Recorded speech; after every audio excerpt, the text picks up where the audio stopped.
is the Zoom webinar feature? Yep. No, sorry. It's not actually a Zoom webinar feature. You can use it on regular Zoom as well. I am actually not paying for the Zoom webinar feature. Cool. Just that you just have the pro version. Let's see. I think we are live on Facebook now. Just going to quickly double check just to make sure everything is clear. Just let me know if it's too bright here. I think the sun is kind of in my eye. See the sun. So far, so good. I can hear you guys, so that's good. I'm just getting my notes ready. All right, we will be starting in a second. Copy the title of the workshop.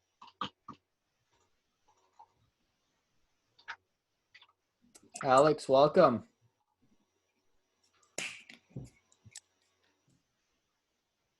There we go. I just want to double check. Right now, what screen do you all see?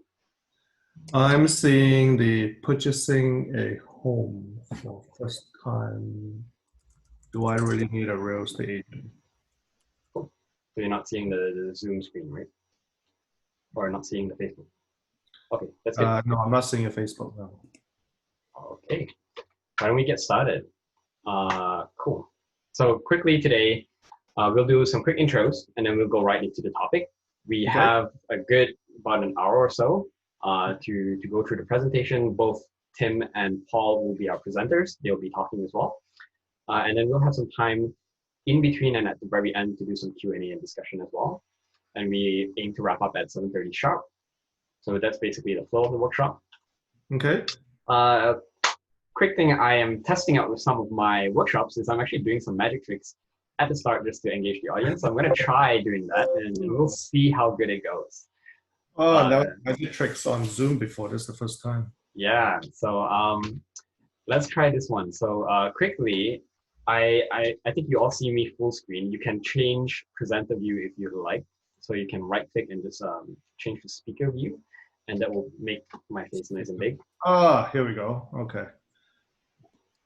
And the first, sorry, did you want to say something? Thumbs up, I think. I think give you the thumbs up. Great. So the first trick that I'll try is actually more of a sort of mind reading trick. And you all can play along with me while we do this. Okay. So the first one is I want you to think of a number, any number between 1 to 10. And if you want to, my recommendation is actually avoid 3 or 7, but you can select those numbers if you want to, just because those numbers are the most common. Pretty much 8 numbers left to pick. Yeah. No, you can go with those numbers. The trick should work. I had 7, funny enough. Great. So you got your number? Yep. Right. What I want you to do is I want you to take that number. I want you to multiply that number by 2. So we're doing math now. Okay. Yep. Yeah, man, we do enough during the day, huh? And I want you to add 8 to the answer that you have. Okay. And I want you to divide the number by 2. Okay. And then now I want you to subtract your final answer by the original number that you have.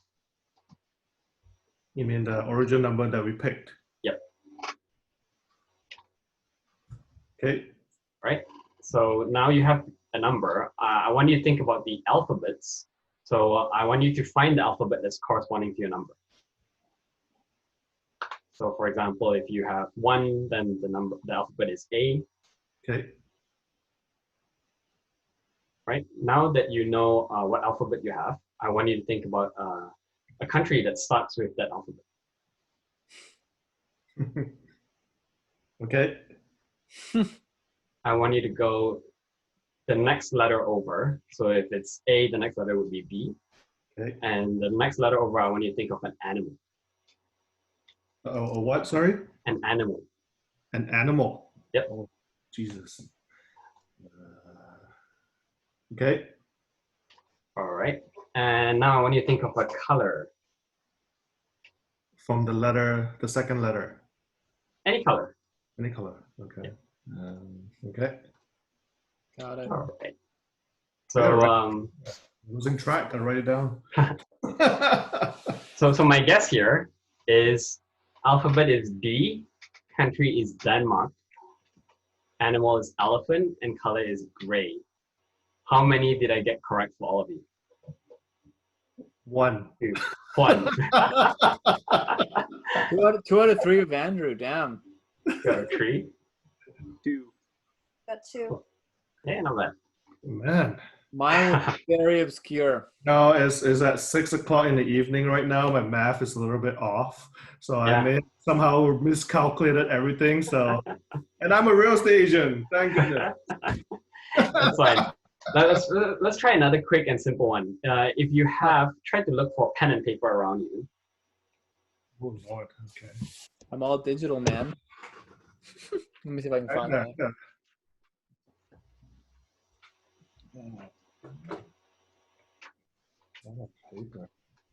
So what I'm going to do is I'm going to write what I'm going to guess that you will draw. Oh, okay. Right? Got your pen and paper?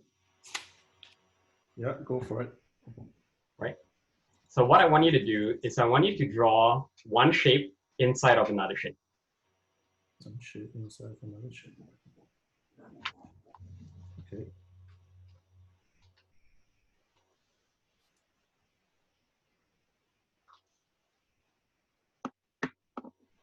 Sorry, I had to go get paper. No worries. So Michelle, I was just telling everyone to draw one shape inside of another shape. Okay. Thank you.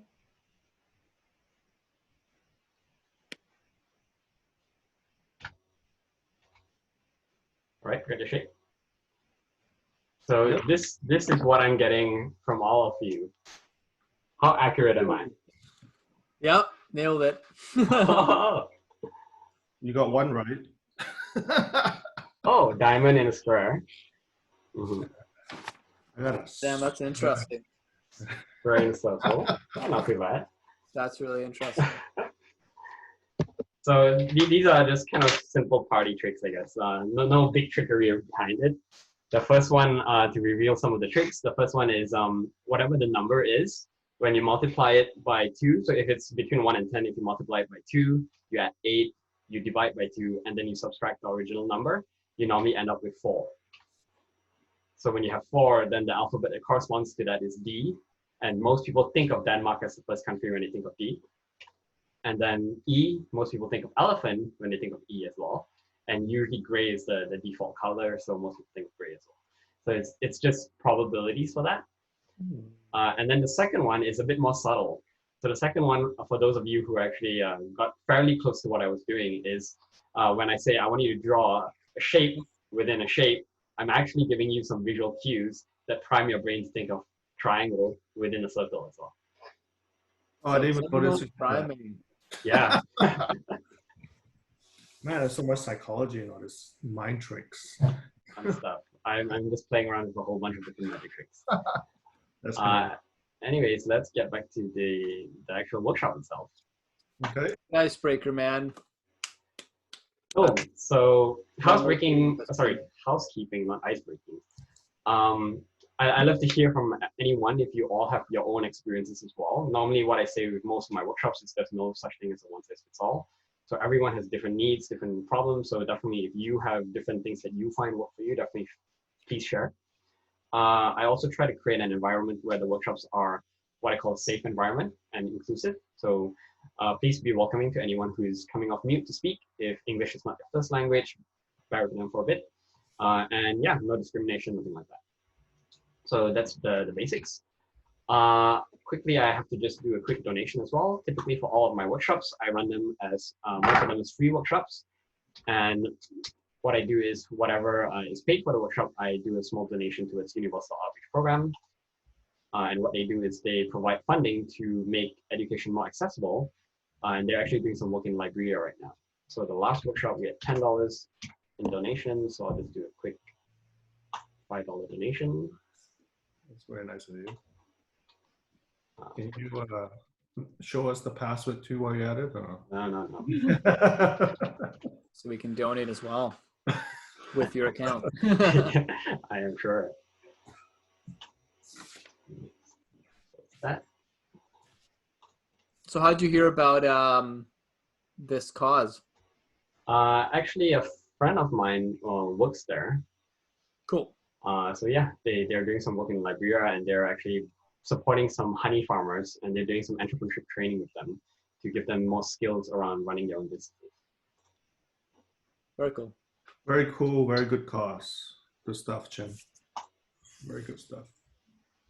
Great. So one thing I like to do for my workshops as well is, now that the donation is done, community announcements. So anyone can take this time to come off mute. So Paul or Tim, if you guys have something to announce, you can also do that. So quick 30 seconds, you have the floor.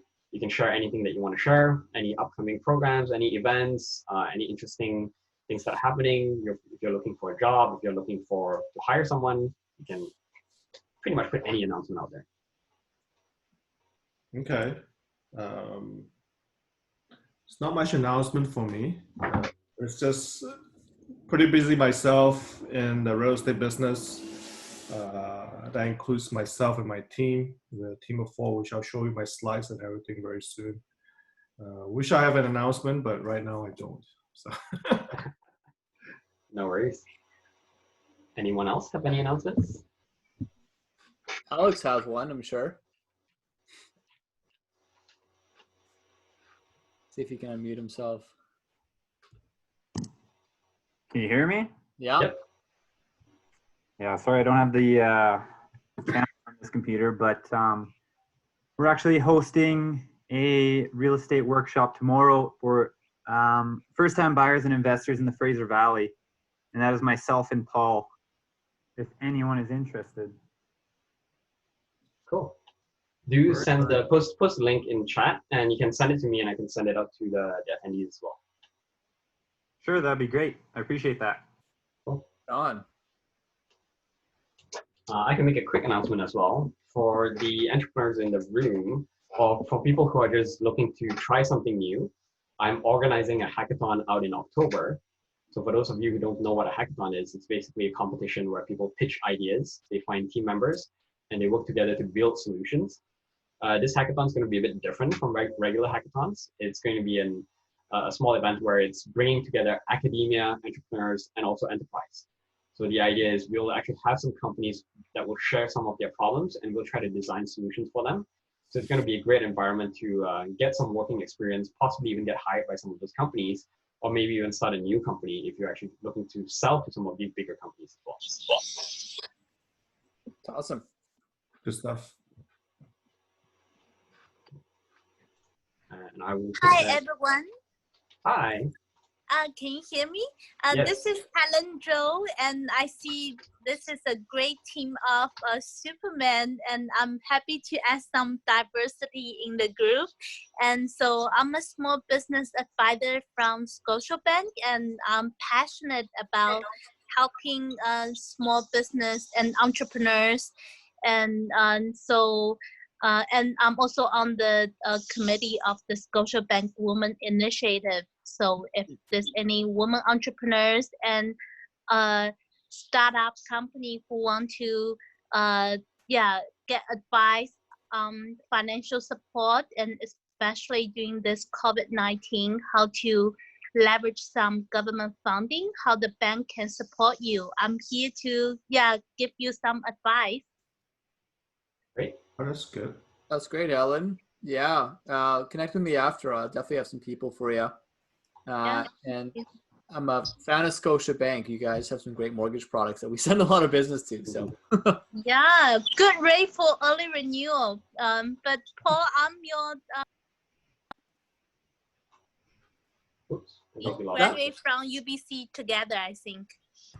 what's that? Yeah, we I thought I recognized the name. We did we share some classes, or I saw you afterwards? Yeah. So thanks team for bringing us together. Yeah, Coach in for sure. Nice. Oh, any other quick announcements? Same as Helen, like anyone who wants to come off mute, you can just introduce yourself as well if you'd like to. Welcome, Susie, and welcome, Tim. Perfect. Looks like we got quite a few people already online. That's good to see. Yeah. It's tough. I mean, I would like to go to the sun right now and sit in my yard and get a barbecue going or something. But I'm right here for you guys. All right, if there are no other intros or announcements, then again, I think we can move on with it. Okay. All right, so let's get right into it. Today I'm your host. My name is Chen. I run this company called Classy Narwhal, and basically what it is, it's a company that's focused on helping people with personal discovery, development, and building soft skills. I do it through a bunch of workshops that I run to expose people to soft skills. Like this is one of the workshops. And I think real estate is an interesting topic because for me as an immigrant to Canada, so I've been here for close to 16 years now, I never really had a dad who could give me that guidance around, how to buy property over here. So I have all kinds of different speakers coming in for different topics. Workshops are almost every week. So we have different topics like dealing with time management and procrastination, building discipline, storytelling. We had a speaker who was a TEDx speaker coach come in and speak about that a few weeks ago. And we even have one on, dealing with nutrition and eating as well. So all these kind of topics that are just fairly interesting in building ourselves as comprehensive individuals. I spent my last 5 years in the entrepreneurship world, mostly as an entrepreneur coach. And now I guess I just basically run and try to support everyone else. Very good, Paul. Awesome. So maybe I'll let Paul do his own introduction. I got to know Paul through the entrepreneurship world as well through Tangu, but I see that you're doing Level Up Mortgages now. So Paul, maybe can you tell us a bit more about yourself? Yeah, sure. And this will kind of be in my slide, and I guess I'll rip through that later. But nice to meet everyone and to see some familiar faces. So yeah, I come from the tech and marketing world, and it's funny as especially as an entrepreneur, there's always new projects you work on, and some things seem unrelated, but in the end, you kind of look back and you see some dots, right? And for me, the dot is always around. Much like Chin is about leveling people up. It's about having people learn certain soft skills that are not taught in school, having people learn how to present themselves properly, and that's probably my marketing background. And yeah, I recently stumbled into the mortgage world as we started to do marketing for realtors and mortgage brokers, and we saw some massive gaps in the industry around how people are presenting themselves, how they're using technology, webinars, email marketing, social media, and we decided to just test out our own products on ourselves. And I basically volunteered to be the mortgage broker to test it out. And that was a couple of years ago, actually. And after I dove into the world, I realized, wow, there is so much amazing information about personal finance we don't get taught. I need to teach people this in a way that's simple to understand and lets people make their own decisions in an informed way. And I find that the banks and even, again, the educational system doesn't do a great job at helping you fulfill that dream. Everybody wants a house to some degree with that white picket fence, but how do you do that, right? And how do you finance there? So yeah, it's kind of by accident how I stumbled into the mortgage world, and I think it's a really interesting one that helps people be the best version of themselves, because finances is a huge part of that, right? So yeah, that's kind of how I got into it. I'm really excited to share some of the things that I've learned in the trenches and help you guys, get to the next level as you start to, look at a property, or at least start planning for one. You can plan a lot earlier than you think. Great. Good stuff. Thanks for joining us, Paul. And we also have Tim. Tim is actually my personal realtor as well, and I recently purchased a pre-development condo with Tim. So Tim, why don't you introduce yourself? Yeah. Oh, just a quick introduction. I do have my slides too as well, so I'll go through that later. But I've been a real estate agent for the last 10 plus years. I've been in the finance business before that. I'm in the finance industry. I actually graduated as a financial planner. I remember being 21 years old, trying to sell financial plans to 50, 60-year-old clients. Whoa, that was tough. So been through a lot of sales techniques and strategies. But what I learned once I got into real estate is a lot of buyers and sellers, when they come to me, they always complain about their realtor. And a lot of times I hear about things like they're not proficient, they're not being really honest to them, they just want to get the sales done. That's pretty much it. Okay. Right. So when I came in, I'm pretty much old school. So what I do is I'll make sure my clients are well taken care of. I'm not gonna BS all my way in. I mean, Chin probably knows how I work.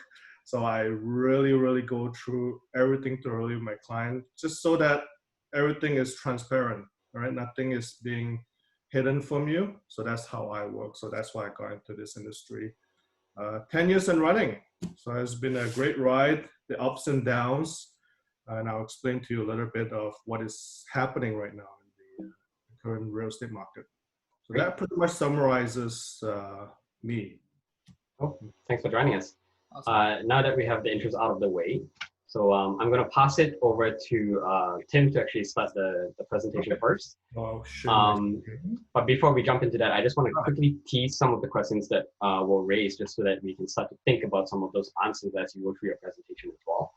Okay. So some of the popular questions that we got when people were signing up were, when people are getting a pre-construction condo, what do they need to look out for when they're thinking about mortgage applications? And also some people were asking, for pre-construction homes, do you even need an agent, since most of them, they're typically looking for those places themselves? Okay. Someone else asked, what's the fee that a buyer would pay to a mortgage broker? Is it just commission that you get paid from the lender? Someone else was asking about what are the steps to take in providing an offer in a contract in the form that is legal. Some people want to know about incentives for first-time home buyers. Some people want to best understand how to estimate the price for the house. Okay. Yeah, those are some of the questions that we got. Okay, so what I'll do is I'll go through my slides and what I need to tell you guys about real estate. And Chin, if you can do, just copy and paste and put it on the chat box. Yeah. And we'll relook at it in the Q&A. Does that help, Paul? Yeah. And then we'll go from there. Right? It's probably easier that way. Sure thing. I'll post it during the Q&A then. Sure, sounds good. Thank you, Chin. So I'm going to share my screen here. I could not share my screen. Oh, sorry. You rejoined, so I have to make you co-host again. Okay, no worries. There you go. Okay. Share screen. I'm going to share this one. Right, you see it? Okay, so let's see. Get this screen out of the way. Sorry, I'm using a laptop that's not as, my screen is not as big as my desktop, so I'm going to minimize everything. But anyway, just to give you guys another quick introduction of myself. Again, I'm Tim Tam. I'm actually in a real estate group called J Homes Real Estate Group. My broker is Jovi Realty. We are located in Vancouver. And I have over 10 years of experience. I do mostly residential, but I do commercial real estate too as well. The leases, the buy and sells, warehouses, offices, and retail units. I do have awards that I received from other brokers. So I've been through Sutton, Royal Pacific, and right now Jovi Realty. So I am an award-winning realtor. For me, when I offer my client, like I said, there is no hidden agendas, no false promises, just purely honest advice. Okay. But at the same time, because I've been in real estate for 10 years and my parents actually buy real estate as investment, so I learned a lot from them. So I have extensive local market knowledge too as well. And for the last 10 years, I have a lot of clients of mine are first-time home buyers. They are foreign investors, so I get some foreign investors from Hong Kong, from Taiwan. Lately, I've been getting quite a few from Hong Kong, and also local buyers like yourself, all right? So let me do a quick, there we go. That's my team. Me on the left, I have Judith, Jenny, and James. Total experience from just my team alone is over 45 years. So a lot of us are well experienced. We've been through all the ups and downs of real estate. So if you guys have any questions at all, feel free to contact me. I'll leave you my number and my contact later. But you can contact Judith, Jenny, and James too as well. Okay. That's just us again, just being a little goofy. That's in Richmond. We have an ad in Richmond, so that's us again. Just a little goofy photos. So a quick snapshot on what's happening with the current housing market. So let's start off by prior to COVID-19. So this is pretty much October to late January. At that time, market was actually picking up. Actually, you know what? The interest rate are actually quite low already at that time. So things are picking up. Everything was selling. When we have listings, it's selling. When we have buyers, they're buying. Okay. Then all of a sudden, the pandemic kind of kicked in. So that's kind of late February. We kind of knew in January, but we didn't know how extensive or how bad it was. And then we have the pandemic. It was already declared by the BC government, and everything pretty much shuts down. It was pretty much dead for us, especially for real estate agents like myself. The only active buyers at that time that I was working with are the customers that had already sold their home prior to COVID-19, and they have to buy another property. They got to live somewhere, right? So sold a home. Quite a few of my clients that sold their house, they downgrade to a condo. So most of the activities were happening during that pandemic time. Okay. So market was slow, but that's how it is. That's back in late February up to around April. So around since May, I'm starting to see a spike in number of buyers. Okay, I'm not sure if you guys remember the bidding wars, for property. Those are coming back. Okay, now again, bidding wars only happen on properties that are priced right and they're priced to sell. Okay, anything that's overpriced, you don't get any bidding war at all. So some of the questions I get is why do we see a spike all of a sudden? So from mid-May until now, why a spike? Well, one of the reasons is, prior to COVID-19, we already have the interest rate this low. And right now we have the interest rate even lower, right? So that's one of the main reasons why, right? Very low interest rate, all-time low. I've never seen this interest rate this low. But at the same time, the BC government is slowly reopening. So they're reopening in phases, phase 1, phase 2. I believe we're in phase 2 right now. So buyers are starting to come out. Starting to come out from the cave, and they're starting to look at properties now. So now we're seeing, in some cases, bidding wars again. All right. So I've experienced one myself. I have a listing in Surrey.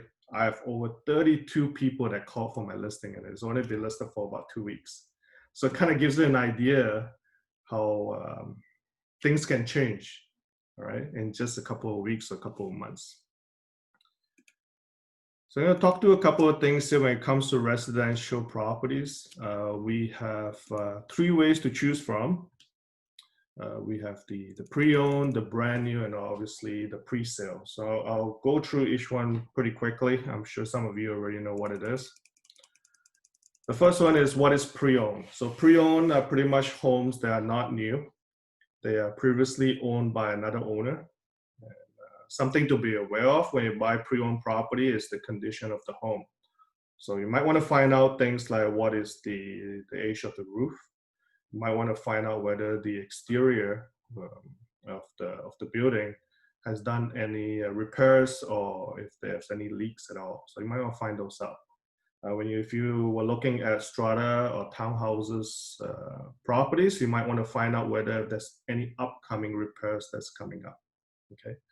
But nevertheless, when it comes to pre-owned, we usually highly recommend you to hire a home inspector.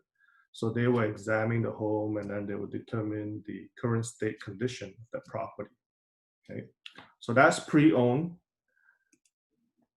Next thing is brand new. So what is brand new? Well, these are homes that are actually bought by an owner and they have never lived in it. They have never rented it out. They just bought it as either through, they could be a speculative buyer. So they bought it, they hope the prices will go up, and then they'll sell it back to you, okay? Now, should you get a home inspection even though it's brand new, it's never lived in it? The answer is yes, you should. Because if you're buying a home that has never lived in it for 6 months, how do you know if the washer dryer is still working? So get somebody to inspect that, just make sure everything is in good condition, all right? So that's brand new property.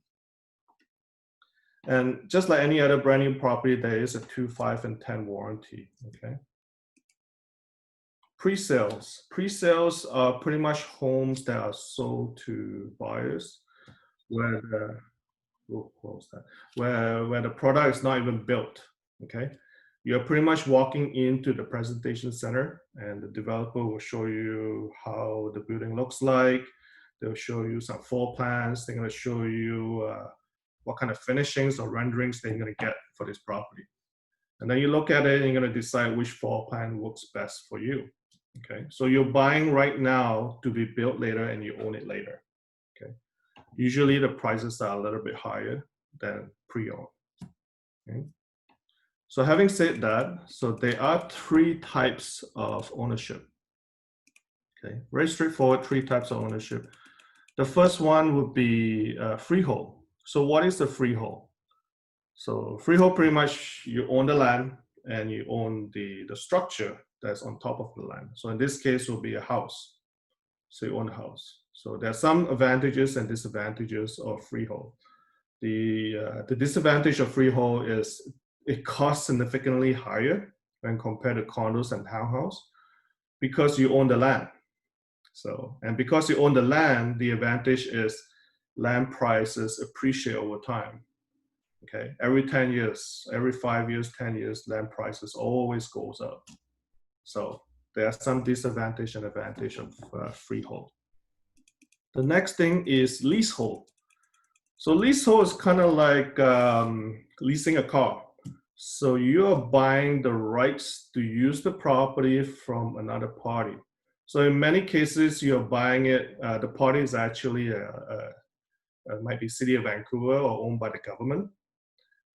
It could be First Nations groups too as well. So a leasehold typically has a 65 or 99-year lease period. Okay, so if this building is leased is 30-year-old and it's a 65 lease period, so you're pretty much buying it and you have 35 years left. Okay, so what happens as you get closer towards the end of the lease? Well, the landlord, which is the government or the First Nations, they have 2 choices for you. Sometimes they will not renew it. Okay, when you don't renew it, pretty much you give everything up. You don't own anything. Or what they could do is they could renew it to you, but at a much higher price. So I don't know what that price is because a lot of the leasehold that's currently right now in Vancouver and some parts in the Lower Mainland, we haven't come across the end of the lease yet. We'll find out in about 20 years from now, all right? But right now, we don't know what's going to happen next. So the advantage of a leasehold is very low cost, okay? But the disadvantage is, I think Paul can definitely confirm this to me, is if you want to get mortgage approved on a leasehold, it is extremely, extremely tough, okay? Some lenders, they might even ask for 50% down payment.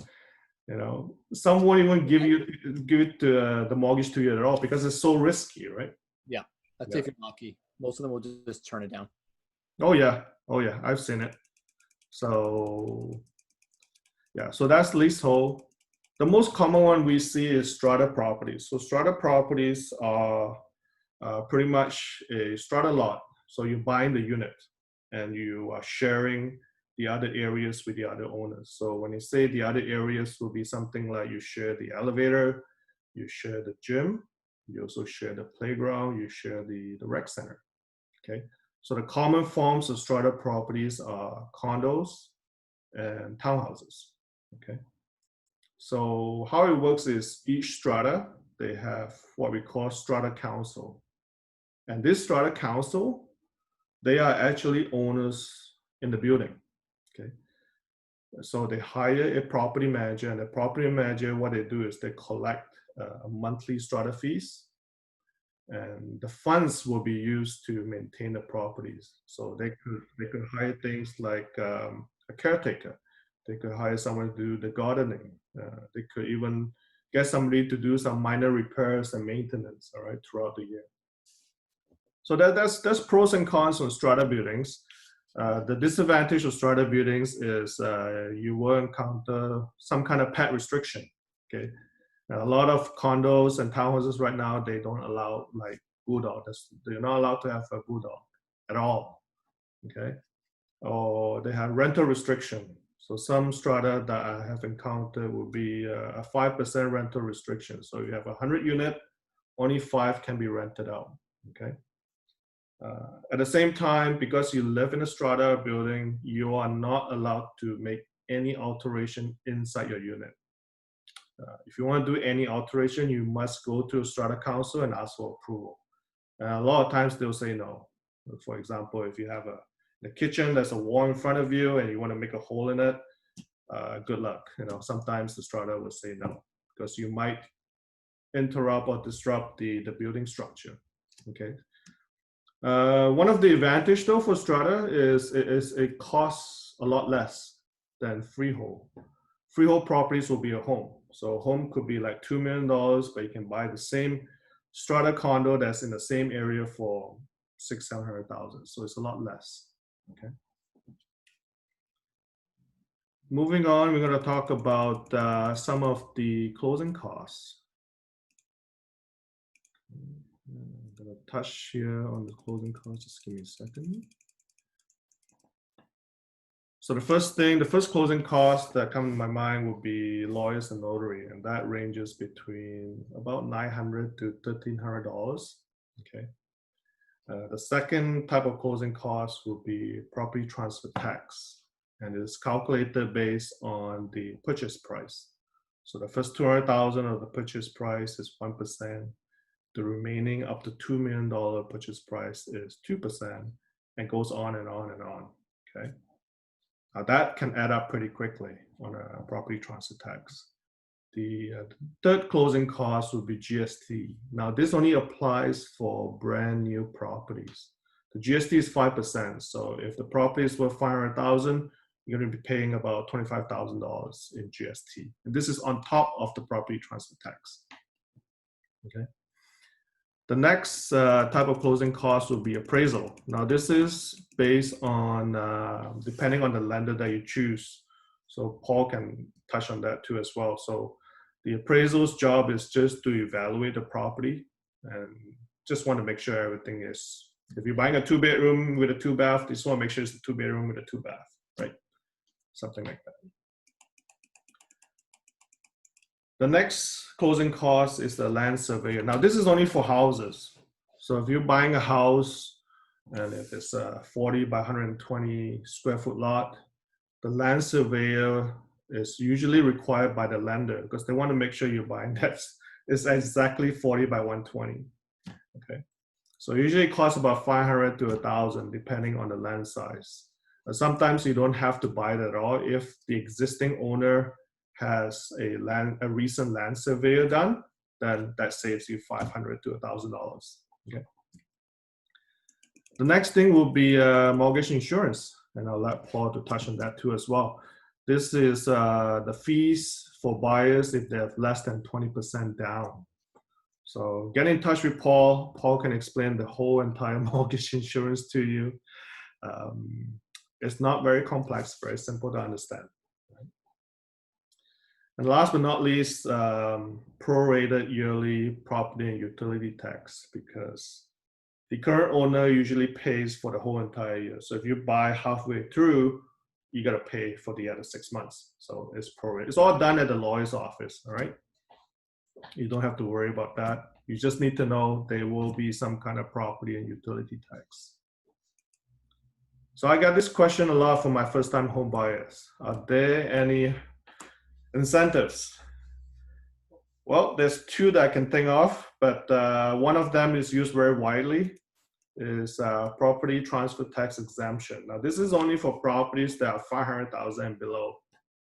So depending on which city you're buying, it may be just a 1-bedroom, or maybe a 2-bedroom in Surrey. So it kind of depends. But if it falls under 500 or 525, there will be a partial exemption. And it will be calculated by a mortgage broker, and they can do a calculation for you. The next thing here is, I don't use this at all, but it was announced that you can buy a property with just 5% down, and you can get a maximum loan of up to $480,000. This program to me is a little complex, so I will encourage you to talk to Paul for more details. Okay.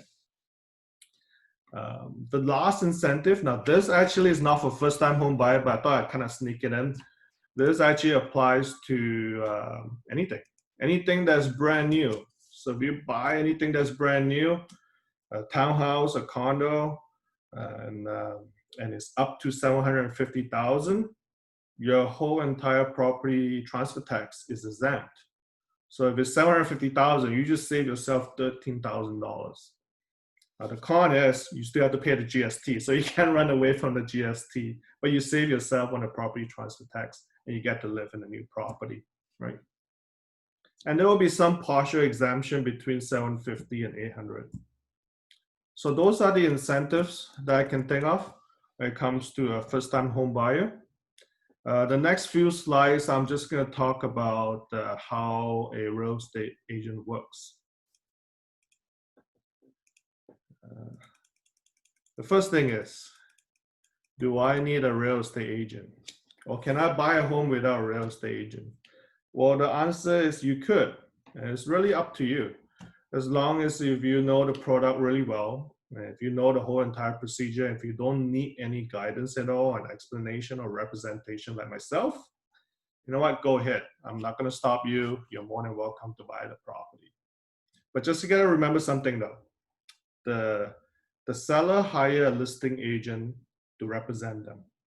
All right, just like if you go to a pre-sale, the developer hire a sales team to represent them. So if you're gonna walk in yourself and buy a property and no representation, it's pretty much buyer beware, okay?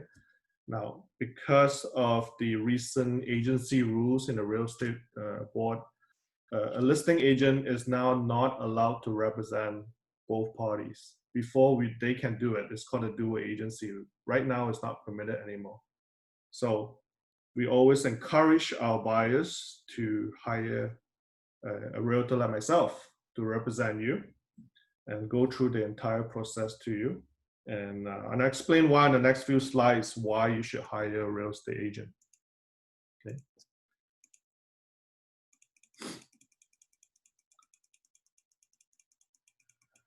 So the first thing is, as a buyer real estate agent, we always act in your best interest because we represent you. We don't represent the seller. We don't represent the developer who in the pre-sale. We represent just you. At the same time, we have to fully disclose everything to you. So we have to tell everything you need to know that might influence your decision on a transaction, whether you want to buy or you not want to buy. And because we represent you, that kind of avoids any conflict of interest, okay? And the fourth thing is all the information that you give to us, everything is confidential. So we don't share it to anybody else. We don't share it to the listing agent. We don't share it to the developer. That includes the reason of buying, or what is your minimum price and what is the maximum price. Everything is kept confidential. So that's one of the one of the duties as a buying agent. And the fifth thing, and this is gonna be a good one, there's no cost to you guys. The reason why there's no cost for having a buying agent represent you is because the buying agent gets paid by the seller. Okay, the seller pays for both parties. So if it's free to use us and we have our duties to be on your side, the question is, why not? Just call one of us and I'll show you the step-by-step on how to pick a good buying real estate agent on my next slides. I thought sneaking in here too as well as if you were to work with us in J Homes Real Estate Group, there is 4 team members in my team. So especially with COVID-19 and things are going on, if one of us is sick, there's still the other 3 of us to help you out. So you're never gonna miss us at all, okay? So when you hire us, you pretty much hire J Homes Real Estate Group. Okay. So that's the reason for hiring real estate agent. So so let's say right now you have decided you need representation, you prefer to have a buy agent. So what are the next steps? So the first thing is, if you know any real estate agent through your friends or family, get the number, get the real estate number, real estate agent's number, call them up, interview them, get to know them, find out as much information as you could, because I believe trusting agent is quite crucial, but trust takes time, okay? So talk to them, get to know them, and then when you're ready and you pick this real estate agent and you want to work with them, let them know what you're looking for. Allow the agent to start taking you out for viewings, all right? Let them show you how they work, because sometimes, action is louder than words. They can say very good things about themselves, but if they can't work and show you how they work, why hire them, okay? So after a few showings, you kind of have an idea whether you can work with this agent or not. If it's not right for you, just say thank you very much for your time. Pick another one, okay? So that's the few steps that I would recommend for you guys to do if you want to pick a buying agent. So I'll show you how a buying agent works. Very straightforward. The first thing we do is agent meets buyer, buyer meets agent. We get to know each other and we exchange notes and share notes too as well. What I usually will do is I'll get my buyers to get pre-approval. So pre-approval is very crucial because it allows the buyer to know what is their maximum purchasing power, okay? So if anybody here who needs pre-approval, talk to Paul. He's gonna get your pre-approval done in like this, okay? And then start shopping after that, all right? So once you get a pre-approval done, what I would do is I would start emailing my buyer a list of properties based on their criteria. So it could be something like, Tim, I don't want any properties that is facing the west side because it's too hot. Because when I come back from work, I don't want my whole unit to be all stuffy and hot. So I don't want any unit facing west. So stuff like that, some kind of criteria. You have to let me know what you like and don't like. But what I usually do is when I send my buyers a list of properties that matches their criteria, I actually write a small description. So for example, if I find something that actually meets every single criteria, but I found out that the unit faces the main road, I gotta write it down because you might not like the noise level. It might be too noisy. Maybe you can't sleep at night. Especially in downtown, it's quite crucial. But especially in Metrotown, you don't want to face along Kingsway because it's really noisy pretty much the whole day. So I got to put it down for you. And I'll explain to you, this unit is good. It matches everything. But unfortunately, the balcony and the master bedroom faces the main road. So I think it'll be too noisy for you. Okay, so that's what I'll do. I'll put a little description on all my listings, all the listings that I send it to you. Then once I send the list to you, we're gonna do some, I will arrange the showings and then we're gonna view the showings together. So step 2 and step 3 pretty much repeats itself until we find you a listing. And then now you're ready to make an offer. Okay, again, this is actually for pre-owned properties, all right? This is not for pre-sale. So when it comes to pre-owned properties, you like a property and now we make an offer. I'm going to get all the documents ready for you. I'll go through all the terms and subjects. I'll recommend what needs to be included in the contract. Again, because I represent you, I want to make sure all my terms and subjects and clauses is for your benefit, not the seller, okay? The next thing is, here we go. Sorry, I'm going to go to the next slide here. Next thing we're going to talk about is once after we talk about the terms and conditions, we want to talk about the deposit amount. So the deposit amount is only required upon removing all the subjects. It's just to seal the deal, okay? And also we want to talk about the closing dates and the possession date, okay? I need to know that too. For example, if you are currently renting, and you may need to give the landlord a 30-day notice, I have to adjust that closing date and possession date too as well. We present the offer to the listing agent, or sometimes I present it directly to the seller. Then the negotiation starts. So we negotiate a price, terms, subjects, okay?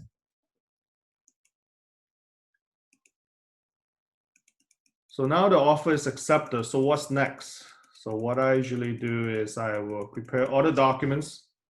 I'll send it to Paul. Paul will be your mortgage broker.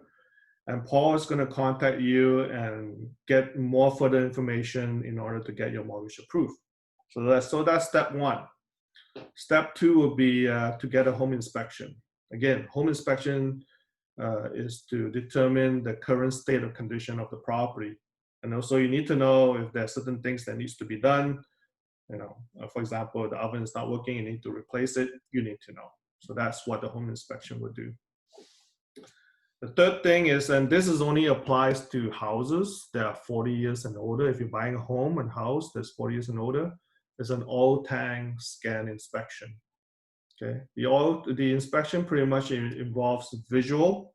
They're going to walk around the house and want to make sure there's no gas pipes that's popping up from the ground. They're going to use the metal scanner. They're going to go around the yard to make sure there's no oil tank. Right. So that's a whole topic by itself. Okay, the oil tank. But that's what the oil tank inspection is for. The fourth thing is if you're buying strata properties or condos and townhouses, read the strata documents. All right. Strata documents pretty much involves getting minutes and annual general meetings, usually for the last 2 years.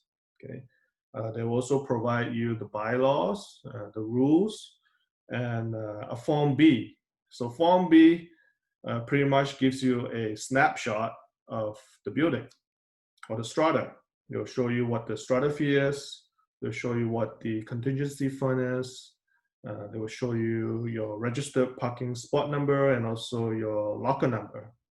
Okay. If you do not have a locker number, it will stay there. You do not have a locker, right? Or if you do not have a parking, it will all state in Form B, and it's required by a lender too as well. So Paul will usually ask me for the Form B. Okay. So the mortgage is approved.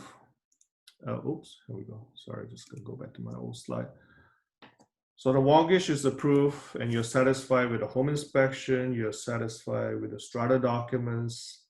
We can now proceed to subject removal. So this is where I get the bank draft from you, and I will give it to my broker, and the deal is sealed and your home will be yours when the completion kicks in. Okay. So this pretty much summarizes what I just mentioned is how to pick a buyer agent and also how a buyer agent works. Okay. So some changes, I just want to just touch a little bit on some changes in house viewing. As you can see me there, right there, I have my mask on. Since COVID-19 kicked in, you probably have not seen a lot of open houses sign everywhere. So open houses is not permitted. The government do not recommend you to run open houses. But as a listing agent myself too as well, I can arrange private showings, okay? But whether I'm representing the buyer or the seller, when we do a showing, we have to put on a mask. We have to put on a rubber gloves. If you don't have rubber gloves, I do have hand sanitizer ready. So you just have to get your hands all cleaned up before we go into the property. So the reason why we have to do this is because majority of the property that we're looking at, there's someone that live in there. Usually it's the seller or the tenant, or it could be an elderly couple or a couple who has kids. So we just want to be safe.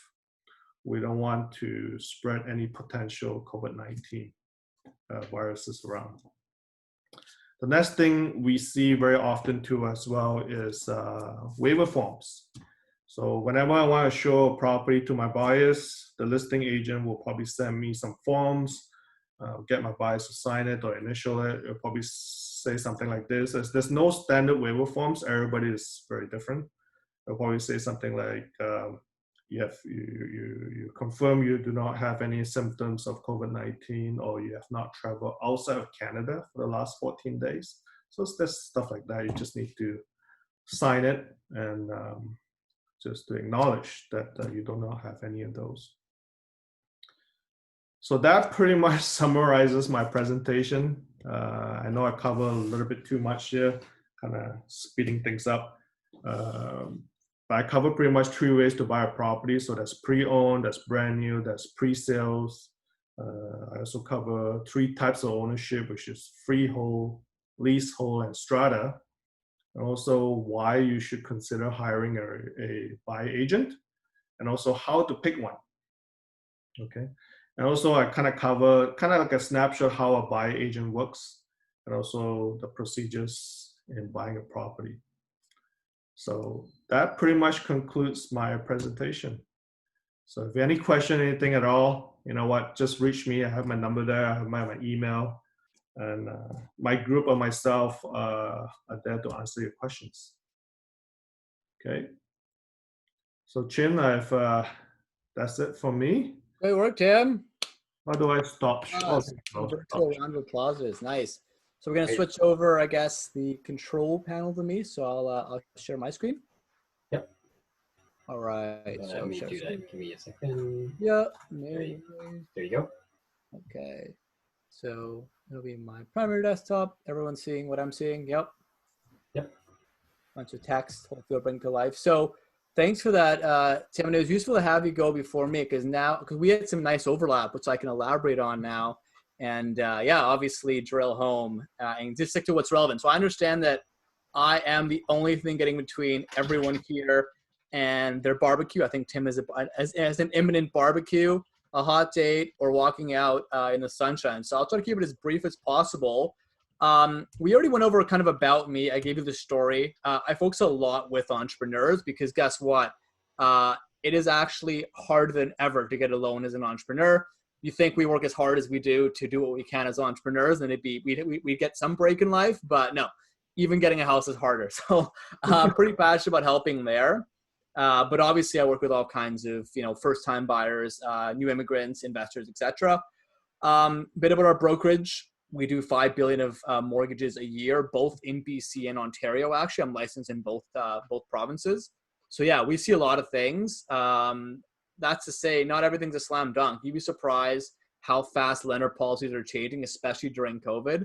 And we got to be on it like every single day. Obviously, things change quickly. So it keeps us on our toes, and it's always fun to try to distill it to you in the simplest way possible. So excuse me if I get a little bit into nerd mode. I will do my best not to, especially given a bit of the time constraint. We work with 50 plus lenders in Canada.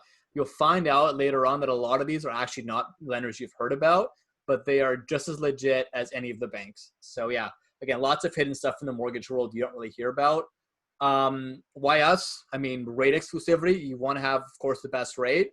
There's great cashback programs that they're terrible at promoting, which can be really good for you. And you'll find the biggest pain for people is maximizing what they can afford. Not so much how much money you have, but it's about how much they're willing to lend to you. And it gets tighter and tighter and tighter, especially if you saw the news recently with the CMHC default insurer.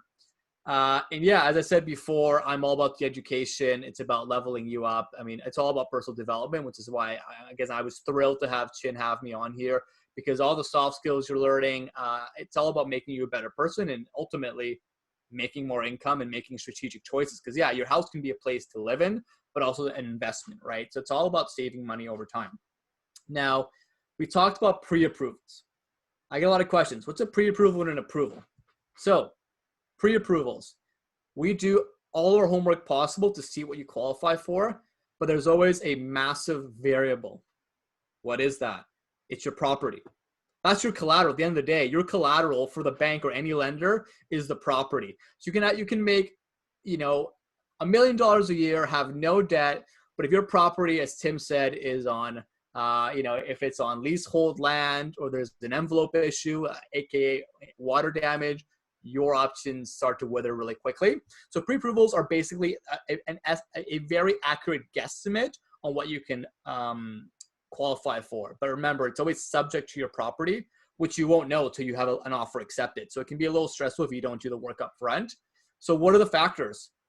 Without getting too much into the details of the infamous debt to income ratio, it's got to be good. So maximizing your income, minimizing your debt. That's really big. Secondly, credit score. So there's a great website called borrowwell.com. It's a way to check your credit score for free. And they also do a soft pull, which means it does not affect your credit score at all. So I recommend it if you're curious where you're at. You'll also notice on your online banking dashboard, a lot of these banks now have that feature. So know where you're at. 680 is the minimum. Under 680, you're going to have some more difficulties with the best lenders. Under 620 or 600, you'll have to be working with a B lender, which I'll go over in a second. But you really try to be above 680. It's not the hardest thing to do if you just are aware of what actually affects your credit score. So that's really important. People ask about down payment, like what's the minimum down payment that I need? So 5% is the minimum. And it's not just for first-time home buyers. It's for anyone. But the catch is it has to be under $500,000. So basically, if you're looking to buy, and really a lot of parts of BC, that's ruled out. And that's also unfortunate to the first-time home buyer incentive programs. Like a lot of those, it doesn't apply to a lot of people, which is too bad. But yeah, if you're looking for a place that, let's say over $1 million, it jumps up to 20% as the minimum down payment. And if you're looking for between 500,000 and $1 million, which is probably where a lot of people are looking, they take 5% off the first 500K. So that's 25,000, and then 10% on the difference. So if you were at 700,000, it'd be 10% of the 200,000, right? The remainder of the 500,000. So you've got 20,000 plus 25, 45. So I can do the math for you, but just be vaguely aware of where you're at, what you need for down payment. Tim talked about mortgage default insurance. So what is that? First of all, you all remember 2008 wasn't a good time. Some people can default, sometimes en masse or sometimes, well, especially during things like COVID, right? So basically you're obligated to pay for your own mortgage default insurer of one of the three insurers. You've probably seen in the news a company called CMHC. There's a couple others, but they're one of the main ones. So basically there's premiums between 2.8 and 4%. So what does that mean? If you borrow $300,000, it's about $12,000 that you'll have to pay if you have a smaller down payment. If you're above 20%, usually, and sometimes they actually will still make you pay it. That's a story for another time. You won't have to pay it, right? So if you enter the market early, I always recommend to get in as fast as you can if it's feasible for you, even if you pay the mortgage default insurance, because you also get some of the best rates when you have a smaller down payment. Again, a combo for another day, but you can go as low as 5%, which is really cool. And as I alluded to, be careful with a pre-approval and an actual approval. They're different. Some people get pre-approved for, let's say, a pre-construction, years before, and then it gets down to, the closing date and they've changed jobs, they've lost control of their credit score, and they don't get the mortgage and they lose their deposit. So you really gotta, again, keep the pre-approval up to date, and then remember that the approval is always where the rubber hits the road. One thing a lot of people forget too is for a lender, they want to see you have the down payment in your bank account for at least 90 days. They want to see that paper trail because there's a lot of money laundering. One thing as well, Tim talked about the closing costs. The rule of thumb for a lender, and I think it's fairly accurate, is that 1.5% of the house value is going to be closing costs, right? So in a lot of cases, it would be like 9 to 12K. The lender wants to see that that's also saved in your bank account. They want to see that you're responsible and not forgetting about that. So as you're saving for the down payment, save for the closing costs as well, based off of a projected value of a home that you want to buy. So we talked about pre-sales and some of the first-time home buyer programs. I'll zip through this, but on the lender side, a lot of times, Chin, your closing date is when? It's not for a while, right? December. When, sorry? The completion date is December. Right, so that's more than 120 days out. So more than likely, you need to requalify. So you have to refresh your application, which means you may not get a specific rate hold on that. Some lenders will actually give you a longer rate hold, very far and few between, but some will do that. And if they do, it'll be a higher rate. So you still should be aware of when you're closer to date, within 120 days, you want to see what the best rate out there is. And that's something that, of course, a broker can monitor for you. So that's really important. Again, some people, as I said, they'll have lower credit scores before completion date, and that pre-approval is nothing now. A credit score is a whole other topic, but just on the topic of credit score, I mean, most people think it's just paying your debts on time. That's only 35% of it. That's tip of the iceberg. There are other parts of it too. The ones that people most commonly forget about and that really hurts them are using over 40% of their credit utility. So if you have $10,000 limit on your credit card, you go over $4,000, it's starting to affect your credit score, right? Even if you paid on time. That's something most people don't know about. And also, there's been horror stories of people who falsely think that if you cancel a credit card, that your credit score will go up. And they've done this literally just before getting approved by a lender. And what happens? The score goes down, like it tanks. I'm talking it can go down by over 100 points. So suddenly they don't qualify because they did something they thought would be good. And they're not, and it kind of makes sense. They're not taking on debt. They're being responsible. But the lender doesn't see it that way. They want to see that you have a history of taking on credit and actually using your credit. So yeah, credit score, it's a bit more complex than you think, or there's a bit more research needed. I have a blog post for that on my site. You can take a look at that, and it kind of breaks it down. For first-time homebuyer programs, so Tim talked about the main ones, which, I mean, in my opinion, they're not super useful if you don't have a pre-construction or you're buying a place over $500,000, especially if you're Vancouver, Toronto. But the ones that get overlooked that I really like, regardless of kind of the value, is one is the PPI. It stands for Purchase Plus Improvements. So I recently got a mortgage for someone who wanted to do a renovation as they moved into a pretty old property. It was $20,000. I think that was actually the maximum. And you can actually apply for a program where that cost gets rolled into your mortgage. So you pay it off over time versus upfront, which can obviously help a lot if you've already spent money on the down payment. RSP, you can pull up to $35K in RSPs for your home. First-time homebuyer program, and of course that's tax-free. So yeah, definitely inquire about that. It's super useful. And if there's any questions along the way, I guess Chen can bring it up, or we'll save it till the end since we're kind of racing against our 7:30 deadline. So prime lenders, they're known as prime lenders, A lenders, best rate lenders. It's all synonymous. So first thing to know is that these can either be banks or what are called monoline lenders, and that'll be talked about on the next slide.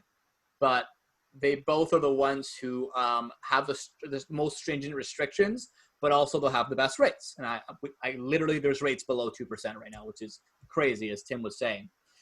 Now, on the income level, again, not to get too much into nerd mode, but I think this is actually useful to know, especially with the entrepreneurs in the room that, like, you know, are always budgeting things.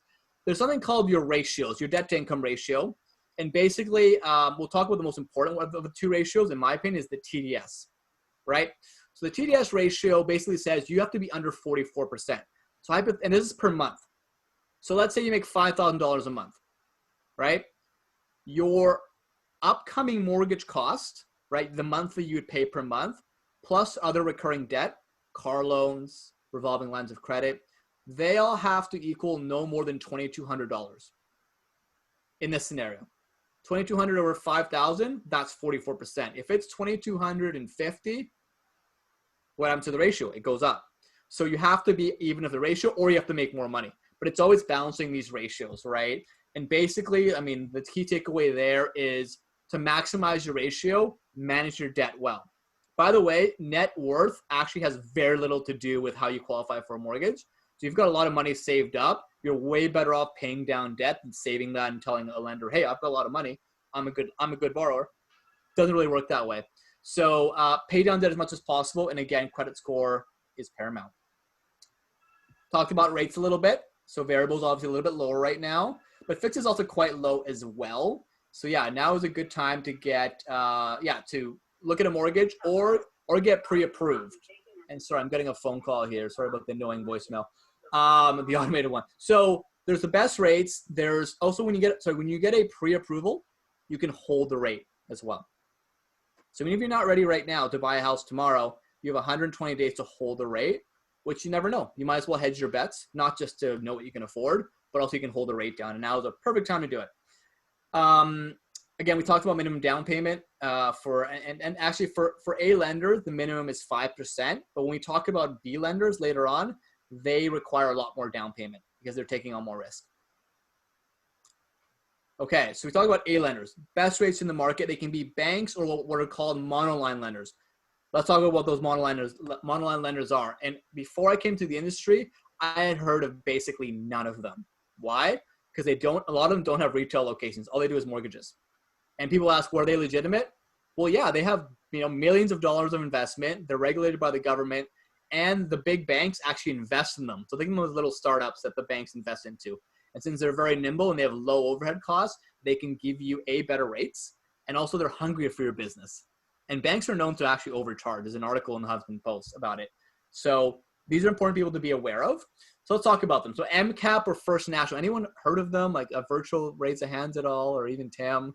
Yeah, so these are lenders that you may not have heard about, but they do really well in this. And basically, they'll have far lower rates for, again, insured mortgages. And those are mortgages where you have below 20%.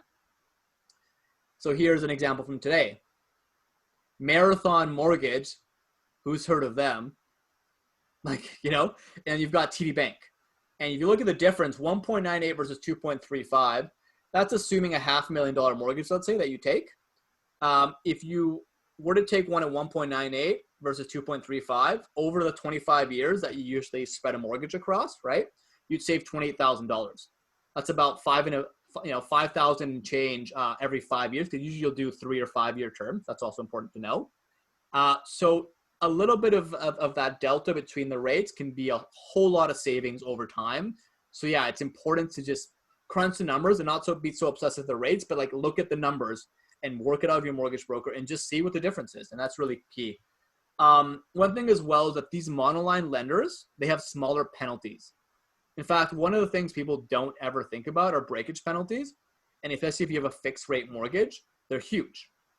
Like it could be $15,000 to $40,000 as a penalty because you broke your mortgage before the 5 year term, let's say, if you're on that, because there was a divorce, you sold your house, you want to refinance. So that's when you take money out and you leverage it against your property. So you use your property equity to take money out. That's considered breaking your mortgage unless you have the right product. So the key point here is there are a lot of features beyond rate that will help you save money long term. And remember, your goal is to save money long term. Usually, it's not the best rate. The best rate just contributes to that. But then how many people break their mortgage? Anyone? Guess on the chat. What percentage of people break their mortgage before the 5 year term and get smacked with $15,000 to $40,000? I'll give you guys a second to think about that.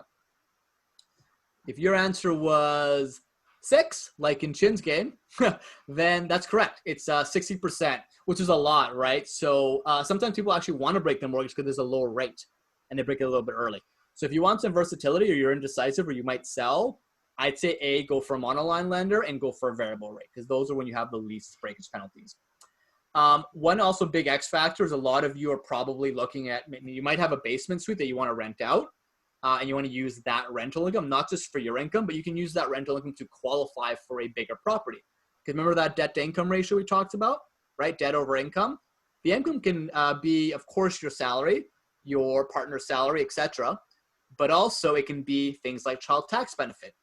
It can be your rental income. And every lender looks at it a little bit differently. And these lenders look at your rental income most favorably. They'll count most of it, whereas a lot of banks only count 50% of it, which is kind of unfair. So you got to have lenders that really are tailored for your situation. And with a bank, they only have a couple products, right? One thing I skipped over is if you're self-employed, and you can talk to me later about like what documents you need. But the reason why for self-employed people, it's so difficult to get a mortgage is because the bank traditionally needs 2 years of you showing T1 income. So if you're under 2 years, you've got to go with another kind of lender, generally speaking. And also they'll look at your notice of assessment. So if you do a lot of write-offs, like a lot of realtors and a lot of self-employed people, which your smart accountant will advise you to, you have to be the referee between the mortgage broker and the accountant. Because for me, if you make 100K and you write off 50,000 of expenses, great. We have to use 50,000 as your income, which makes you qualify for arguably 50% less of what you really make. So it's really finding a balance there. And there are some special programs from the lenders that can find ways around that. But yeah, that's generally why most self-employed people have trouble. It's the tenure of 2 years and the fact that you write off expenses. So that's something that, yeah, definitely we can talk more about later. Look, banks are also great. They're good for certain situations. I work primarily, as I said at the beginning of the call, I think it was Helen who works with Scotiabank. We do a lot of business with Scotiabank and TD. So why are they useful? One is if you have a tight debt to income ratio, they can make exceptions on certain cases if I have a good enough story on why you're going to be responsible. So a lot of it too is like how you sell your story. And again, I'll help you with that. It's kind of like if you guys do shred. If anyone does shred grants, right? We have a consultant sort of helping you phrase it the right way. It's sort of the same here. If you don't know about shred, that's actually a great program for the entrepreneurs here. Okay, so they're more flexible on income and debt. If you think you might need a line of credit up against your home in the future, they've got way more robust, what are called HELOCs or home equity lines of credit. Generally, Scotia has a very good product here. So if you think you'll need that for future investments, then you might want to consider a bank. They're very good for that. And yeah, foreign income, right? Or of course, for like much bigger mortgages, the banks are generally more accepting of foreign income. Even if it's just like, you moved to the States, you worked there for a couple of years, you make US dollars, and then how do you translate that back? They can be a bit more flexible. Okay, how are we doing for time? All right, let's wrap in 5 here. So now B lenders and alternative lenders, remember the ratio thing? They go up to 60-60. What does that mean? Back to the example. Remember, if you were making, if your debts were $2,000 and you made $5,000, that was the limit. Here, your debts can be up to $3,000. So again, that's 60%. So you can have more debt and also make less income and still pass. But of course, at a price, they charge higher rates. But also, some people, they might have great income, but they've got a bad credit score. A lot of B lenders will be flexible with credit score. They don't care what your credit score is. Except they need to see you are a responsible borrower, and they want to, again, get a story behind what you're doing. But yeah, Bruce credit here can usually help. And yeah, so their best rates is usually between a 3.75 and a 5.9, which poses the argument, if you have 5% right now or 10% and you don't want to pay mortgage default insurance, you want to wait 1 or 2 years, right? So then you have 20% and you don't pay the mortgage default insurance. And then also you arguably will get better rates, right? What do you do? So, and this is something I think Tim and I can talk about maybe later, but like when you are looking to go to market, these lenders can be very helpful, because if you see a property you love, it's under asking price and it's likely going to appreciate the next 12 months, not to mention you'll be paying rent. That delta of rent that you're paying and future appreciation of what you could buy that same property at a year from now is more than likely going to be a lot bigger than the extra money you pay a 3.75 rate versus the prime rates of 2.05. So just by the way, these can be very strategic, especially just as a band-aid for they have 1-year terms. You do a 1-year term and then you can upgrade or level up to a prime lender. Again, that's something that's a bit more sophisticated, but just so you know, they're way more flexible. And even though it's a higher rate, I think there's a lot of merits to it. Private lenders are a lot higher rates, actually, and those are for very specific scenarios. Like some people, as I said, like a pre-construction, right? They don't qualify anymore, and even the B lenders won't take them. You're kind of in a desperate situation where you need the money so you don't lose your deposit, and then you have to work on your credit. So they all have a time and place. And again, loan sharks, there's a lot of legit institutions that do private lending, and they're not loan sharks. I think that's a misconception. They're like very legit institutions. With them, the catch is you need a larger down payment. Usually it's at least 20%. A lot of private lenders want 30, 35%. So the more down payment means the more skin in the game. They're de-risked. And honestly, they don't care about your income. This is at least for the private lenders. They actually don't care about anything around the ratios. They just want the property to be awesome because that's their collateral. So yeah, again, different scenario might be useful for you. You guys have some questions around mortgage renewals and switches. So let's say you've done a 3-year term or a 5-year term. And, again, like why would people want to switch from a current lender? Well, in 3 or 5 years, another lender might have a better rate or a better product for you. So you can switch. And usually it's at no cost. Pay attention to how your mortgage is registered. If it's a collateral mortgage, remember the word collateral mortgage, it can be about $1,000 to move that mortgage. And some mortgages you actually can't move. So those are like clauses you got to ask your broker. But generally it's fine. You go, you switch. It could be for a better rate. Again, you could also switch somewhere and also pull out money, do a refinance upon signing. So that's a useful case too for people to switch. And yeah, I talked about, of course, the better term. I talked about the breakage penalty. Find out before you sign up with the lender, how do you do your breakage penalty? Is it IRD or 3-month interest or 3%? Like things that I'll take care of for you, but you just have to know what questions to ask. That's really your job, right? To keep kind of your team in line. And again, yeah, penalties can be anywhere from like $2K. So $2K minimum if it's a variable, because variable rates, the penalty is always 3 times. It's 3 months worth of interest. It's usually about $2,000. It's not a lot, but fixed is the one that really gets you if you break it. And just, yeah, I mean, wrapping up, I know a bit of a whirlwind, mortgage brokers versus banks. End of the day, first thing is that we also work with banks. So it's more so, do you want to work with someone who can get you a better rate at the same bank? or you want to go to your bank because, you know, you trust your banker or it's more convenient, or you want to log into another dashboard. In my biased opinion, really, you know, small reasons to do it. I mean, I think with a mortgage broker, whether it's me or someone else, they have leverage on getting lower rates, because if their team sends a lot of deals to a lender, they get volume bonuses, right? And they can do a lot of things to lower the rate. So usually you'll find we'll get a lower rate. Again, your whole thing now, especially if you're self-employed, is that rates are important, but you also want to afford for what you want. You want to, you know, up your affordability. So again, like I work with a lot of self-employed people. I work with a lot of B lenders who can be really flexible on rental income and your ratios, right? And that's super important to do as well. And you get a little bit more strategy behind it. Time as well. People are pretty busy, right? If you have to apply to different lenders, they'll ask for the same documents. You have to kind of like manage all the applications. With a mortgage broker, you send it to them once and then they broker it for you. So you're good. And yeah, it's a, you know, I mean, again, generally an unbiased opinion, because, you know, the lenders pay us, by the way.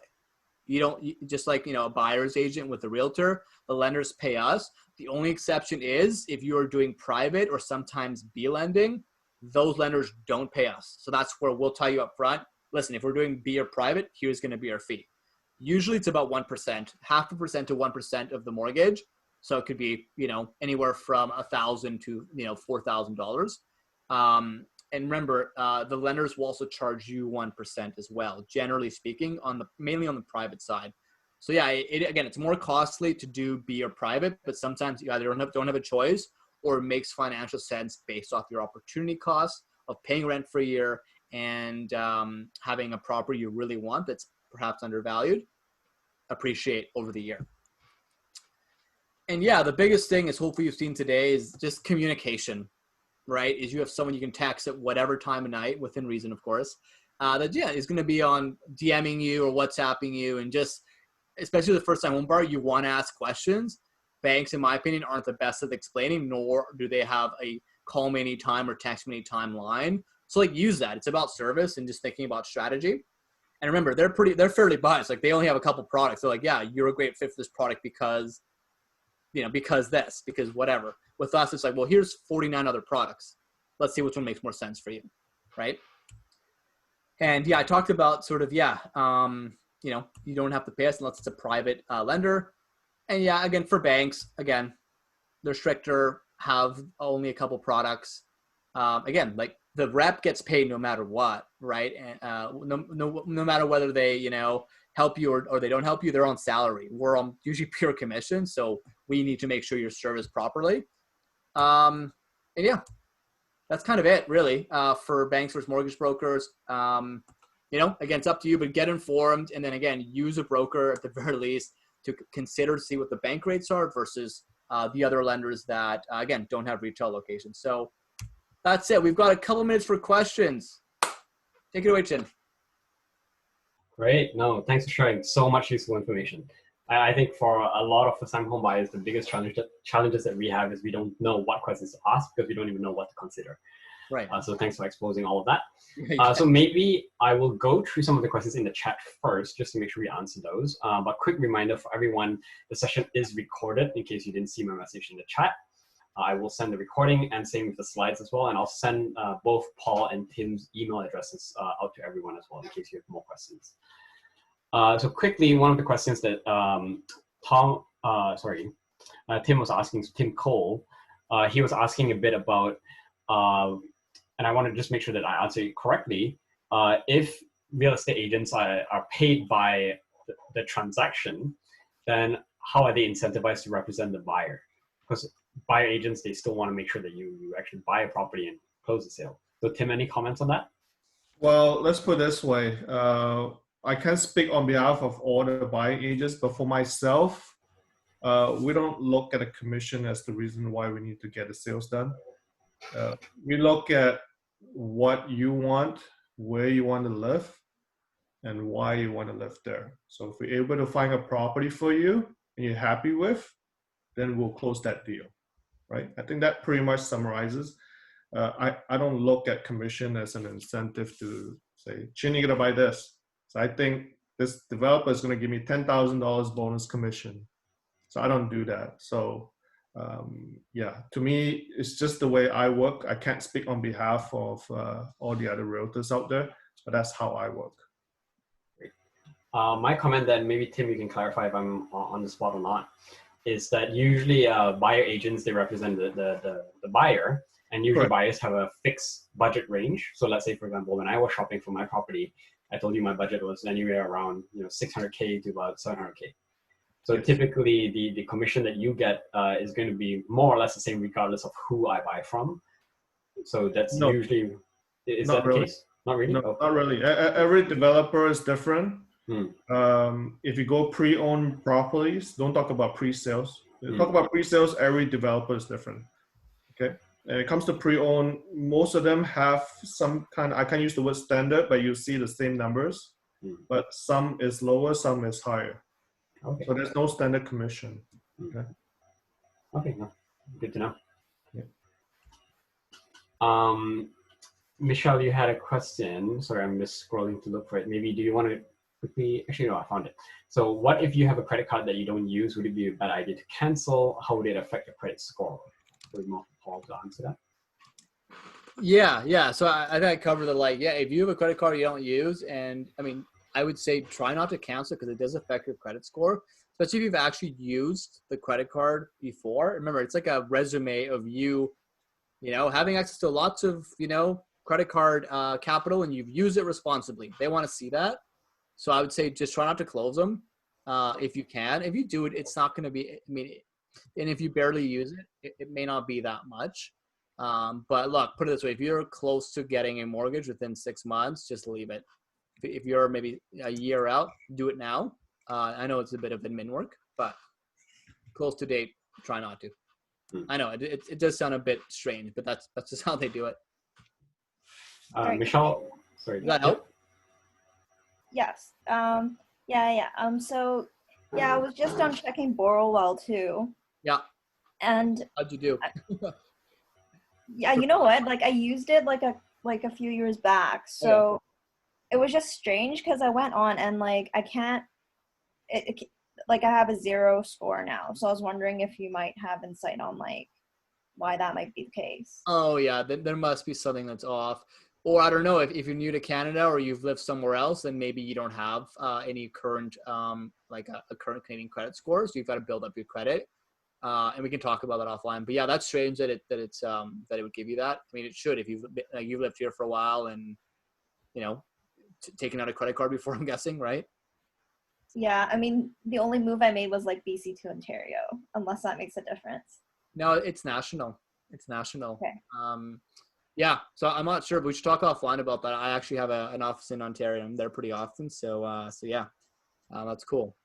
Okay. But yeah, don't worry about it. I mean, and I can do a more official one for you later if you want with Equifax. That's the one that really counts. But usually Borrowwell will give you plus minus 30 points off what you actually have. It's a good guesstimate.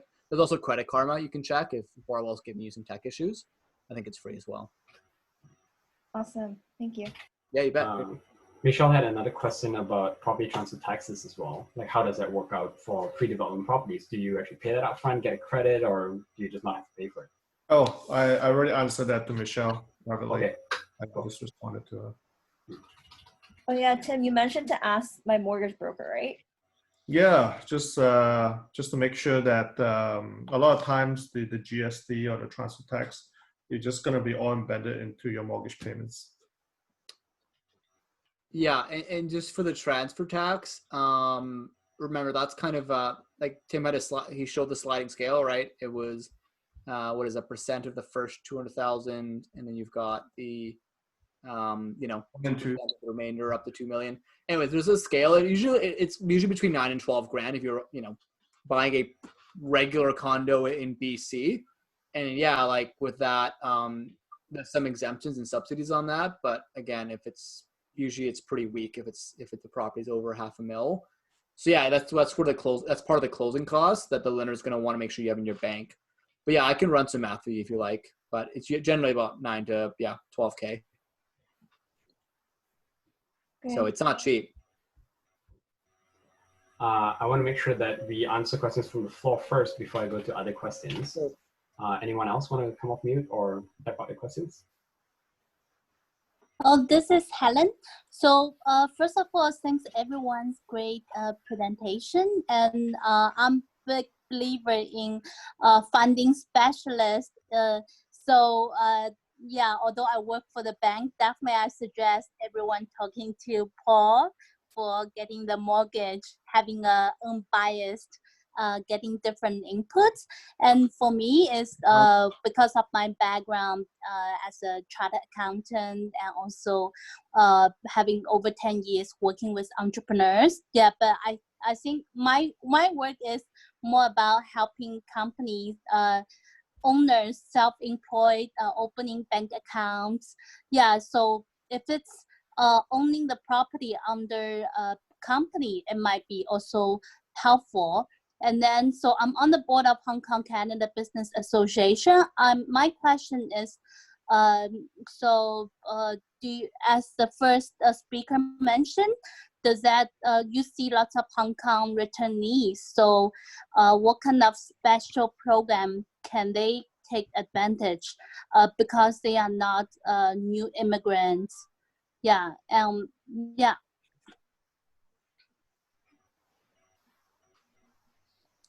Tim.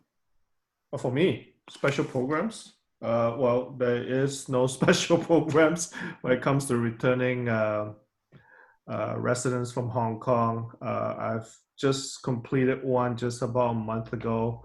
They are actually Canadian citizen. They lived in Hong Kong for 16 years. Well, they live in Canada, went back to Hong Kong 16 years, coming back for good, and they bought a property. And unfortunately, there is no incentives. There's no exemptions. You still have to pay your property transfer tax. I help them to buy a property that is pre-owned, so they have to pay the property transfer tax.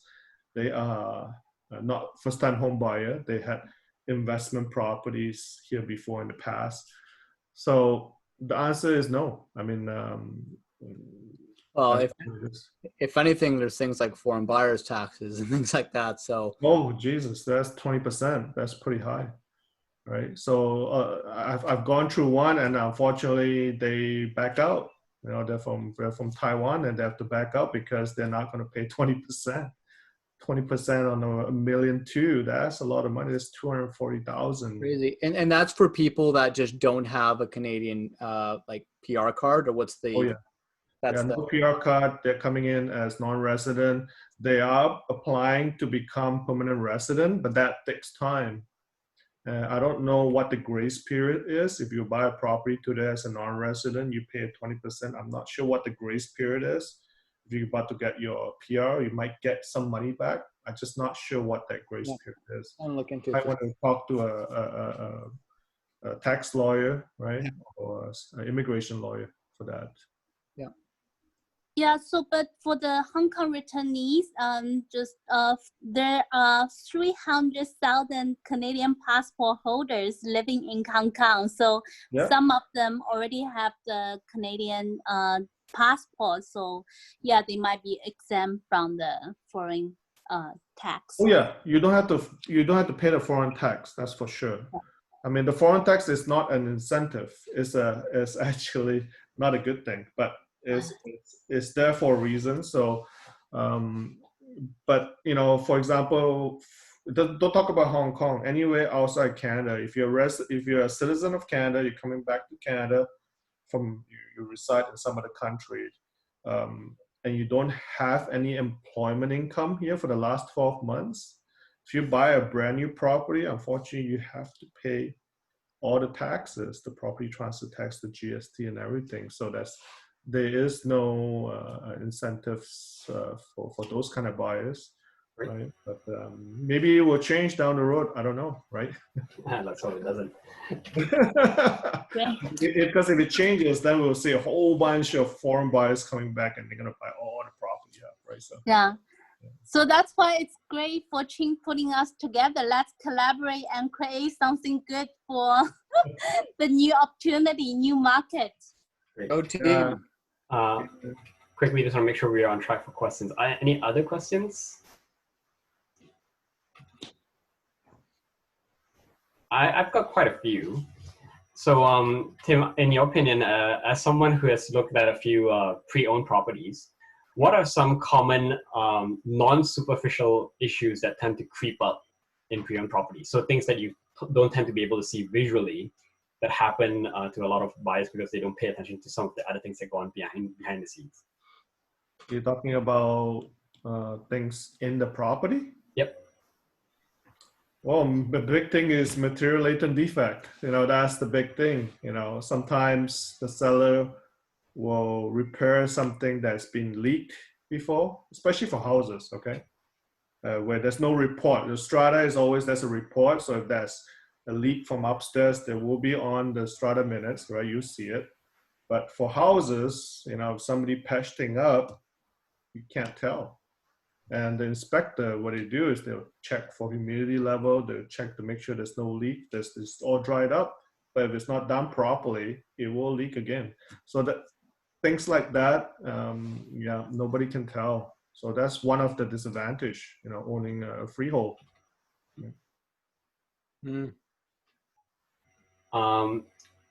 a question on the pre-sale side. So you briefly touched on how it works if you're buying a new pre-sale.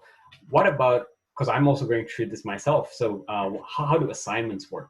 So these are usually in the cases. Assignments are very interesting. So even though it's written on a contract, at the end of the day, so for example, I'm dealing quite a few of assignment sale right now. So I'm listing a few of them. So we actually have to ask permission from the developer to say, can I list it? Can I list it on MLS? Can I sell it? You got to get some kind of permission. Half of them will say, sure, go ahead. The other half, they will not let you do it. Reason why they won't let you do it is if the building is not sold out, they have a few units they need to sell. Now, if you put yours on the market or anyone else on the market, then it will interfere their sales too. So usually in those cases, they'll say no. But the ones that say yes, then there's usually a deadline. You have to find a buyer for those pre-sales. Assignment. So if you don't meet the deadline, you don't find a buyer for those assignments, then you cannot assign to anyone else. Not even to your family. So there is usually a deadline. Good to know. For those of you who are not familiar with what an assignment is, it's basically like in my case, I've bought a property that is a pre-development, but because of the COVID situation and my job transfer and now starting my own business, I'm deciding maybe it's not the right time to buy. So I'm trying to list that property up so that someone else can buy it. It's still pre-development, but I'm selling it instead of being the original owner for it. Okay, that's good. On the working with real estate agent piece, one thing that a friend of mine did, and I'm curious about your perspective on this, is he said, hey, since I'm doing most of the property searching myself and I'm quite familiar with the experience of buying a property, why don't I just actually go out and find a property, and then when I need to actually do the sale, just find a real estate agent to actually deal with the legal paperwork and stuff, but then actually ask him to give me a part of the commission since I'm actually doing all of the work in finding property and actually selecting a property. Is that kind of something that's common or advisable, or any thoughts on that? That is, I've been hearing that a lot too. I do turn those things down because I'm putting myself liable in that situation. So, and I'm sure every realtor want to earn a buck or two, right? And some of them are willing to cut the commission to make a quick sale. But if you, let's say if you see this condo and you did all the work and you just want, Tim, I just want you to write the contract. I want you to give out 50% of the commission. A lot of times I wouldn't deal with it because there's just too much liability. Because any transaction that I'm involved and I sign my name on it, I could be liable for anything. Let's say it could be a strata that is, I don't know, could be leaky. You knew about it. I just didn't know about it. I just signed the paperwork just being a real estate agent, give you a 50% discount. Then I'm putting myself liable. So I could be potentially sued maybe by you or through another agent, right? Because of not disclosing that. But my excuse, I can say, oh, I don't know about this. I'm just signing it to just do a quick deal. No, that's not a good excuse. So I won't do it, but I've heard some agents do it. Yeah. Maybe a question for Tim. So in the world of not only real estate, but also in life insurance. So one feedback that I heard from one insurance agent that I work with is mortgage insurance is typically going to protect the lender, not protect you as the borrower. So you typically want to try to avoid it unless you really have to do it because you can't come down with the 20% down payment. And he was recommending that instead of getting mortgage insurance to actually get critical illness insurance instead, because if anything does happen and you are not in a position where you can actually pay off your mortgage, then critical illness insurance will actually be a bit more flexible. You can use it for your mortgage, but you can also use it for other things as well. What are your thoughts on that? So I think you might be confused between mortgage insurance and the CHMC if you don't have 20% down. It's two totally different things, all right?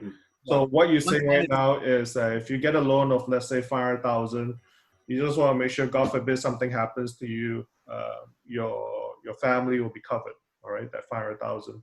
And a lot of, I wouldn't say mortgage broker, but a lot of specialists in the bank that will try to sell you the mortgage insurance. Knowing that I used to be an insurance agent myself in the past, because in the financial planning world, with a big bank, I don't recommend buying mortgage insurance. I would actually recommend you to get, let's say, short-term insurance. So if you have a 20-year mortgage, why don't you just get a 10-year fixed term insurance and a renewable next 10 years?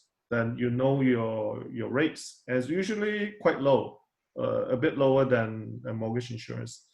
Because as you pay off your mortgage insurance only covers your mortgage amount. While life insurance, if you buy a $500,000 life insurance, that stays. So as you pay off your mortgage, so God forbid something happens to you, and you get paid, your family get paid, but your mortgage is only $200,000 left. Now your family has $300,000 surplus instead of just mortgage insurance where they pay off that $200,000. So me personally, I can't really recommend because I'm not an insurance agent anymore. It's been a long time gone, but I personally would recommend to buy just regular life insurance. Paul, any other comments?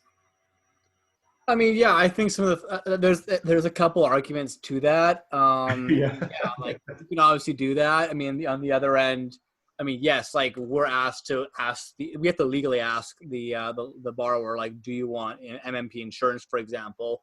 Some people have it partially covered at work, so find out if you have it covered at work. I mean, look, your premium might be $15 a month if you're in good condition. So I'd say, look into it.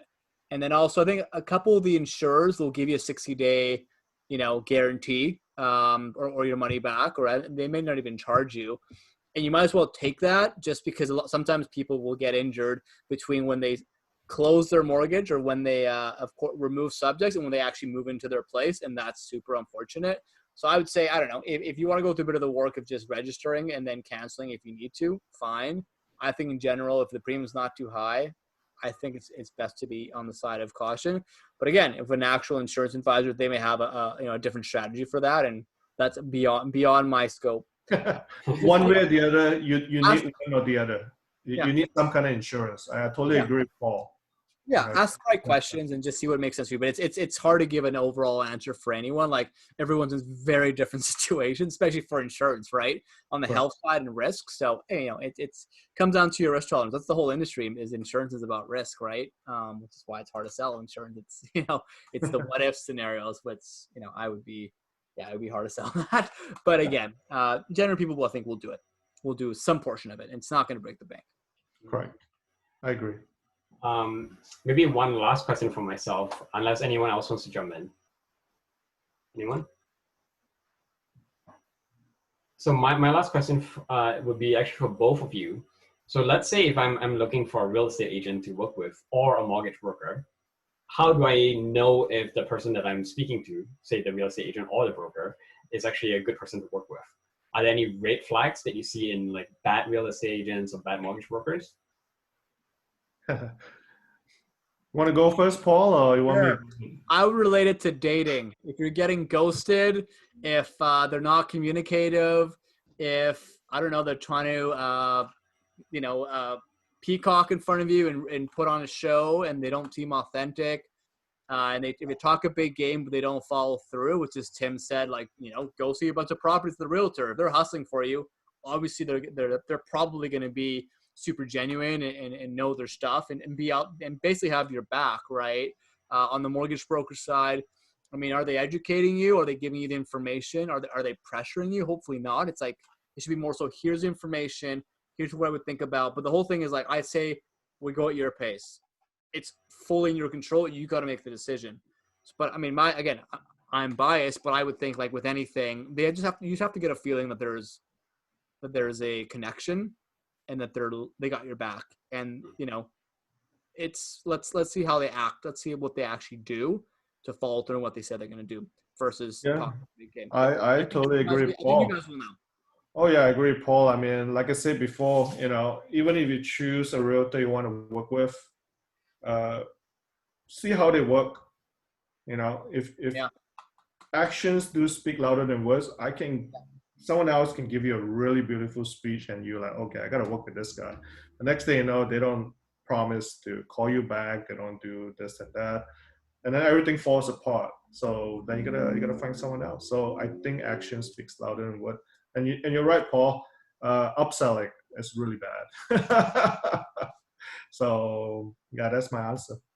Yeah, and also, I mean, look at their Google reviews. Look at their social media. What are other people saying?